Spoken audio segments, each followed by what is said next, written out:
Hello, Zuko here. If you don't know, my name is Jess, but I go by Zimmy on the internet because one time I was 15.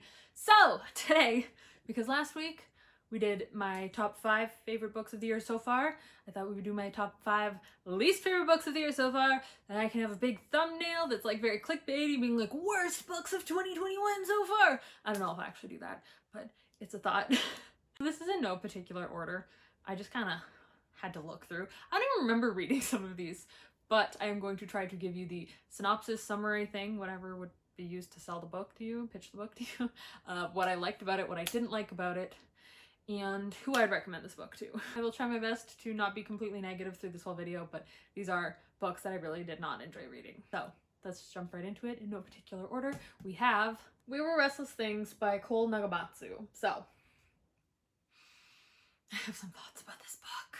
So this book is about one day a boy is found drowned in the woods where there is no water around, and everyone's like, oh my god, how did he drown? That's so weird, and it's like a mystery.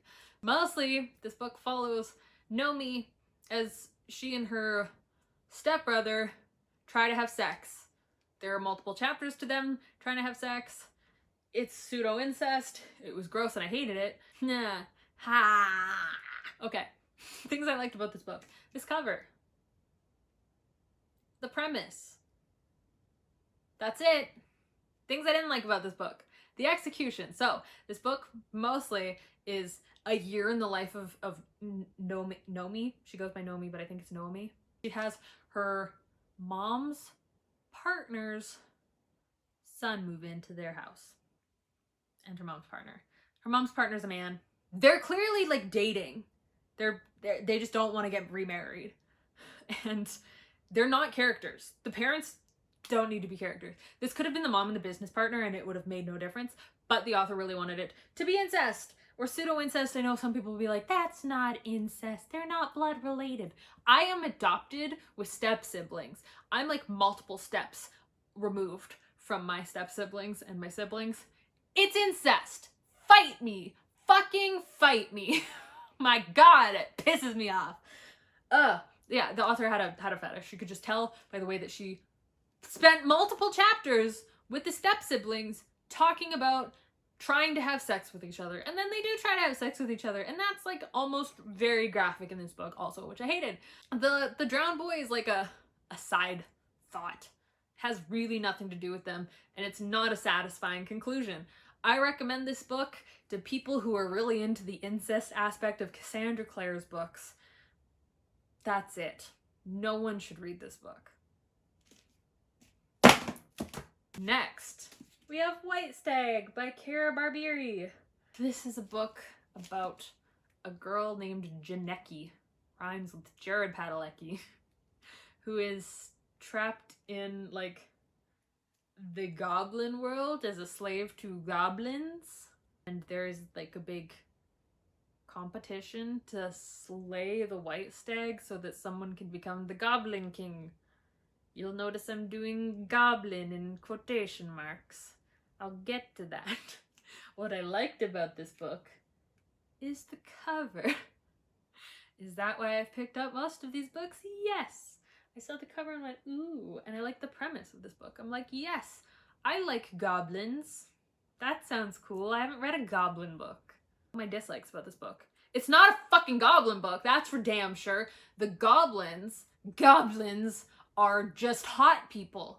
They were like, I should make a fae book, but I'm gonna call the fae goblins.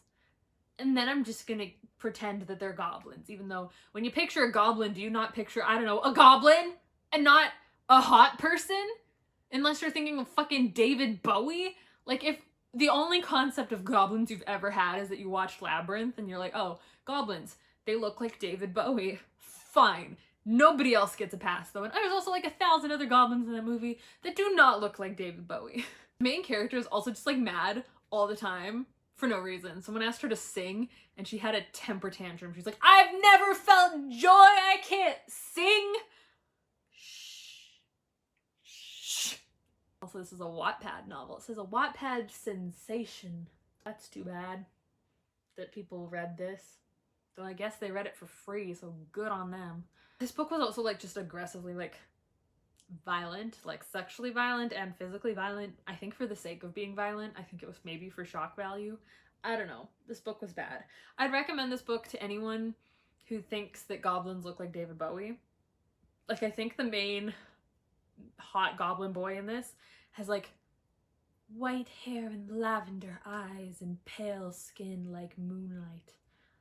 I know he had lavender eyes. I might be making the rest up, but like it's that level of it's bad. Who else would I recommend this book to?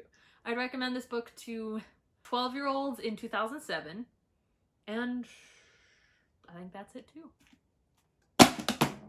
Next, I have I Hate Everyone But You by Gaby, Dunn, and Allison Raskin. Now, I'm not like angry about this book the same way I'm angry about the other books so far. And I feel like maybe I've gotten all my anger out. But this book follows two girls who are going off to college at separate sides of the country, so they're best friends and now they can't communicate anymore, but this was just Gaby and Allison writing Gaby and Allison fan fiction about what if they were friends when they were in college. Like, the characters have the same mental illnesses, the same sexualities, go to the same schools, have the same parent dynamic, are the same people as Gaby and Allison. The Gaby character is named Jen or Genevieve, and the Allison character is named Ava. So they have the same initials and everything. At one point it tries to go meta, and Jen sends Ava a link to Just Between Us, Gaby and Allison's web show, and is like, I think you'd like this, you're such an Allison. And it's just not funny. I didn't like it. I just didn't like it. I didn't want to read fan fiction written by Gaby and Allison about Gaby and Allison. Like, I've enjoyed their personalities.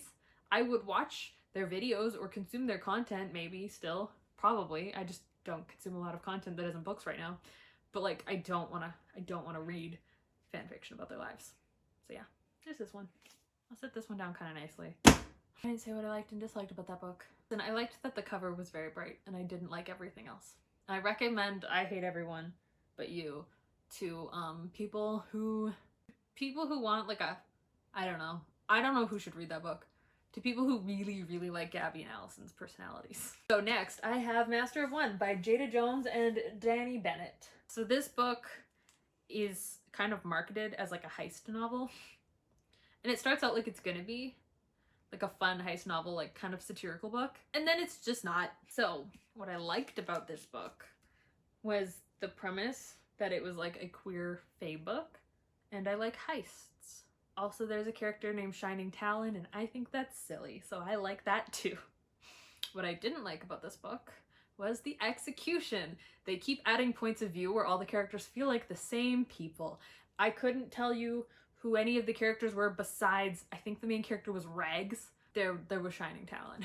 Now this book also could tell, in my opinion, it felt like it wanted to be Six of Crows and it wanted to be Holly Black's fae books. Like, it just feel like it was written because those two books were popular. The main character's name is Rags, and he is supposedly some kind of good criminal, and he has a tragic backstory that he keeps bringing up but like vaguely, so that you maybe are interested in what happened to him to hurt him. Sounds a lot like Kaz, in my opinion, but bad, because you find the reveal and you're just like, okay, cool, dude. All of the characters in this book, aside from Rags and Shining Talon, were just bland. Also, there was a cat made of silverware. Now, I'll be fair, I don't like talking animals in books. It's not a thing I like. Maybe that's your thing. But if you like books with like 1,000 perspectives, but all of the perspectives feel identical and you can't tell the characters apart, read this book. If you don't like that and you want like a good book, don't read this book. I guess I would recommend this to anybody who really likes being disappointed. I recommend this to people who have never read a YA book before and they're still only reading books for children under 3, because then maybe all of the things in this book will be new and exciting to you. I recommend this book to nobody, but you should read The Witch King by H.E. Edgman instead of this book, because it is a good queer fae book. Unlike this, which probably could have had like the majority of it cut, just so that is Rags and Shining Talon, and not these like 16 other characters where I couldn't name any of them or tell you the point of any of them or what any of them did. So yeah, that's this one. And lastly, and I've talked about this a couple times now, I think, I have Lost in the Netherwoods by Aiden Thomas.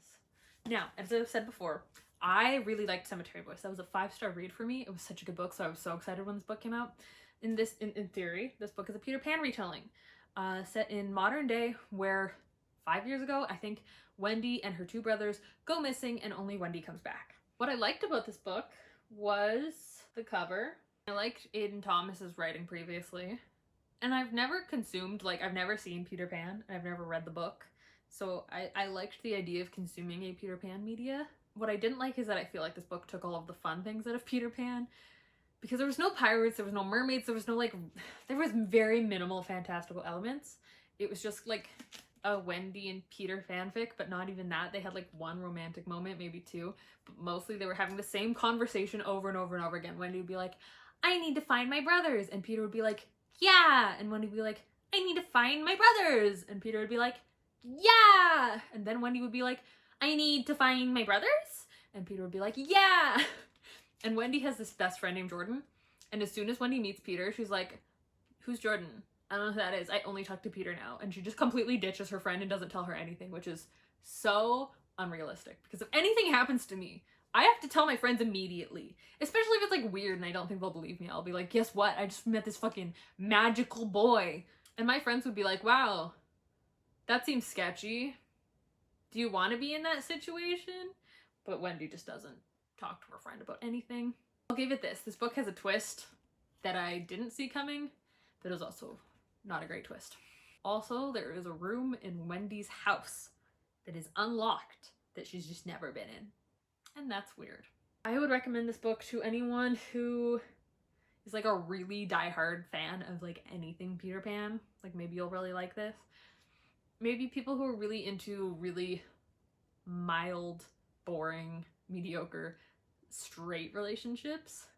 And people who don't have friends and have never had friends, so that they're like not concerned by the fact that Wendy had a best friend and just ditches her for no reason. So yeah, those are my top 5 least favorite reads of 2021 so far. I hope you all enjoyed it. I only did 5 because if I did 10, I worry that there would be too much overlap when I do the 10 worst reads of 2021 at the end of the year. So yeah, you'll probably see me talking about these again, which I may be tired of, but I'll do it for you, the 6 people who consistently watch my videos, maybe. But yeah, I hope y'all enjoyed it, and I will see you whenever I do my next video.